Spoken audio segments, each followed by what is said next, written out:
Muy buenos días, queridos amigos, estimados hermanos. Hoy es viernes 10 de abril del año 2026 y vamos a tener la conclusión de la lección número 2 de Escuela Sabática que estudiamos durante esta semana y se tituló Conociendo a Dios. Y esta es la vida eterna, que te conozcan a ti, el único Dios verdadero, y a Jesucristo, a quien has enviado. Evangelio según San Juan, capítulo 17, verso 3. Me parece a mí que lo más importante en la vida es conocer a Dios. Y la pregunta obligada sería, ¿por qué en la vida lo más importante sería conocer a Dios? Porque para conocer a Dios necesitamos entablar una relación con Él. Y al entablar, no te viene una relación con Dios, nos permite conocer su carácter de amor y siempre nos vamos a mantener muy cerca del Señor. Por eso, conocer a Dios es un proceso relacional que implica experimentar su amor, carácter y caminos, principalmente a través de la lectura de la Biblia y la oración. Se profundiza al aceptar el sacrificio de Jesús, obedecer sus mandamientos y buscarle activamente, lo que transforma la vida y trae paz. Entonces, podríamos preguntarnos, ¿cómo está nuestra vida devocional? Es decir, nuestro estudio de la Biblia y la oración, que de eso va a depender también nuestra testificación. El mundo está envuelto por las tinieblas de la falsa concepción de Dios. Los mortales están perdiendo el conocimiento de su carácter, el cual ha sido mal entendido y mal interpretado. En este tiempo debe proclamarse un mensaje de Dios, un mensaje que ilumine con su influencia y salve con su poder. Su carácter ha de ser dado a conocer. Sobre las tinieblas del mundo ha de resplandecer la luz de su gloria, de su bondad, de su misericordia, su verdad. El último mensaje de clemencia que debe darse al mundo es una revelación de su carácter de amor. Durante esta semana debimos haber estado conscientes de la importancia de conocer al Señor para que nuestra relación con el Señor, con Él, con nuestro Dios pueda crecer. Domingo 5 de abril, una percepción más clara acerca de Dios. En realidad, cuando tenemos una percepción más clara de Dios, es que tenemos una percepción más clara de su carácter. Cuando tenemos una percepción más clara de su carácter es cuando podemos observar al Dios encarnado, al Dios omnipotente, al Dios omnisciente. Podemos observar a un Dios justo, misericordioso, lleno de bondad y paciencia, a un Dios sapientísimo, a un Dios que nos muestra su gracia y su perdón, nos da a conocer su voluntad, a un Dios que tiene poder para vencer la muerte, a un Dios que es el Rey del universo. Podemos ver a un Dios eterno, a un Dios que tiene un carácter de amor incondicional, a un Dios que se preocupa por nosotros y cuando hemos caído siempre toma la iniciativa para buscarnos. Todo eso podemos ver del Señor cuando tenemos una relación con Él, cuando entendemos su carácter, cuando conocemos su carácter. Lucifer puso en tela de juicio el carácter de Dios. Gran parte de los ángeles cayeron en esa duda y pecaron contra Dios. Lo mismo hizo con Adán y Eva. A través de la serpiente, el enemigo sembró la duda en la mente de Eva y ella pecó porque le creyó más a la serpiente. Desde el principio de la gran controversia, note bien, Satanás se propuso desfigurar el carácter de Dios y despertar rebelión contra su ley. Debemos tener cuidado porque pudiera ser que nosotros estemos dando un falso concepto del carácter de Dios ante nuestra familia o ante la sociedad, incluso dentro de la iglesia. Lunes 6 de marzo, Dios es amor, Dios es santo.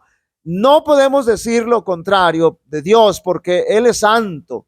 Tenemos que decir forzosamente que es santo, es decir, no tiene pecado, no tiene inclinación o tendencia a pecar. Por eso Dios es santo, porque no tiene pecado. Por lo tanto, si Dios es santo, todo su ser, sus atributos, su carácter es santo. Y como Dios es santo, podemos poner plenamente, note bien, nuestra confianza en Él.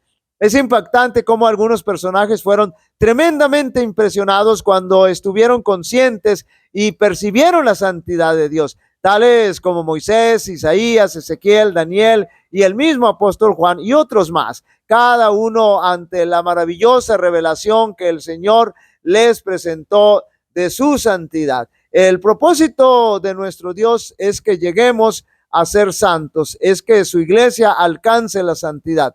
Por esa razón estamos en el proceso de la santificación. Martes 7 de abril, Dios es amor. Esta expresión Dios es amor define el carácter de Dios. No es que Dios sencillamente nos ame, sino que Dios es amor. La esencia de Dios es que Dios es amor. La esencia del carácter de Dios es que Él es amor. Por esa razón, la base de nuestro cristianismo debe ser el amor. Que Dios es amor, note bien, es una revelación divina, note bien, pero nosotros lo podemos comprobar en nuestra vida. El que nos ama no ha conocido, el que no ama no ha conocido a Dios, porque Dios es amor. El amor de Dios es una maravilla porque, note bien, porque el amor de Dios es incondicional. Que el amor de Dios sea incondicional o que Dios nos ame incondicionalmente significa que nos ama, nos portemos bien o nos portemos mal. Como hemos dicho ya anteriormente, no hay nada tan malo que lleguemos a hacer que Dios deje de amarnos. Incluso aunque Dios destruya al pecador, lo sigue amando. La máxima expresión del amor de Dios es que, note bien, estuvo dispuesto a dar a su Hijo en sacrificio para que nosotros fuésemos o tuviésemos la oportunidad de ser salvos. La máxima expresión del amor de Dios la podemos ver en la cruz del Calvario. Lo único que nos separa de Dios es el pecado, pero el Señor hizo provisión para que para que la muestra de su amor no fuera superior al pecado y para que el pecado no pudiera limitar y desviar el amor. Romanos 5:8, mas Dios muestra su amor para con nosotros en que, siendo aún pecadores, Cristo murió por nosotros. Miércoles 8 de abril, Dios y la creación. ¿Por qué es interesante estudiar de Dios y la creación? Porque nos encontramos con el primer nombre que la Escritura le da a Dios, el cual es Elohim, que significa Dios, refiriéndose al único Dios verdadero, y dioses, refiriéndose a los dioses falsos cuando se maneja en plural. Por supuesto, Elohim es un término plural porque tiene la terminación im. Elohim, como dijimos, puede significar Dios o divinidad, con una raíz que denota poder, fuerza y majestad. Se usa mayormente en verbos en singular. Cuando se usa en singular es porque se está refiriendo al único Dios verdadero. Para referirse al único Dios verdadero, creador y todopoderoso. Elohim es poder y creación. Elohim es el Dios creador todopoderoso. Es el término utilizado cuando se describe la creación en Génesis 1 y proviene de El o Eloa, que significa fuerte, poderoso, enfatizando su majestad sobre toda la creación. Y en Génesis 2 analizamos otro nombre del Señor, Yahweh, y lo encontramos relacionado con el nombre Elohim. Yahweh Elohim se traduce comúnmente como Jehová Dios o el Señor Dios. Combina el nombre propio de Dios, que es Yahweh, con el Antiguo Testamento, que es Yahweh, que significa el Dios del pacto, y lo combina con el título de poder y creación, que es Elohim, que significa Dios todopoderoso, fuerte. Y esta combinación enfatiza que el Dios, note bien, que el Dios personal, el nombre de Dios personal de Israel es también creador absoluto de todo lo que existe. Aunque el Señor es todopoderoso, creador de todo lo que existe, pero que quiere mantener una relación con su creación. Qué maravillosa expresión del carácter de Dios. Un Dios todopoderoso, pero muy cercano a su creación. Yahweh Elohim. Siempre es importante conocer más acerca de Dios. Siempre es una bendición conocer más acerca del carácter de nuestro Dios. Jueves 9 de abril, Emmanuel, Dios con nosotros. Como cristianos nos identificamos más con el nombre de Jesús, porque Jesús refleja y revela al Padre. Para conocer al Padre es necesario conocer a Jesús. Los 4 evangelios nos presentan a Jesús desde 4 ópticas, desde 4 ángulos, desde 4 perspectivas. Mateo en como judío, presenta al Mesías a quien había esperado y aunque a quien los judíos habían esperado y aunque ya estaba entre ellos, lo rechazaron, no lo aceptaron. Juan Marcos presenta a Jesús sirviendo, a un Jesús que vino a servir y no a ser servido. El Evangelio de San Lucas nos presenta la humanidad compasiva de Jesús, nos presenta su misericordia, y el Evangelio de Juan nos presenta la encarnación de Jesús, pero también defiende la divinidad de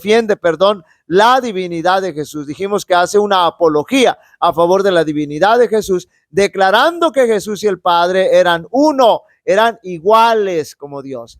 Pero finalmente podemos llegar a la conclusión de que Jesús es Emmanuel, quien es Dios con nosotros, para dar a conocer al Padre, para dar su vida por nosotros y para vindicar el carácter de amor de Dios. La luz del conocimiento de la gloria de Dios se ve en el rostro de Jesucristo desde los días de la eternidad. El Señor Jesucristo era uno con el Padre, era la imagen de Dios, la imagen de su grandeza y majestad, el resplandor de su gloria, es decir, su carácter. Vino a nuestro mundo para manifestar esa gloria, ese carácter. Vino a esta tierra oscurecida con el pecado para revelar la luz del amor de Dios, para ser Dios con nosotros. Por lo tanto, fue profetizado de él y será llamado su nombre Emmanuel, Dios con nosotros.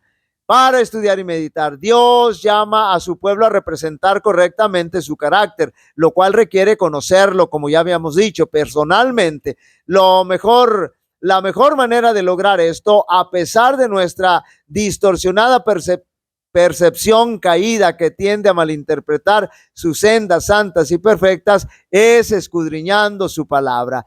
Todo el amor paterno que se haya transmitido de generación en generación por medio de los corazones humanos, todos los manantiales de ternura que hayan abierto en las almas, que se hayan abierto en las almas de los hombres, son tan solo una gota del ilimitado océano cuando se comparan con el amor infinito e inagotable de Dios. La lengua no solo puede expresar, la lengua no lo puede expresar, la pluma no lo puede describir. Puedes meditar en él cada día de tu vida. Puedes escudriñar las escrituras diligentemente a fin de comprenderlo. Puedes dedicar toda tu facultad y capacidad que Dios te ha dado al esfuerzo de comprender el amor y la compasión del Padre Celestial. Y aún queda su infinidad.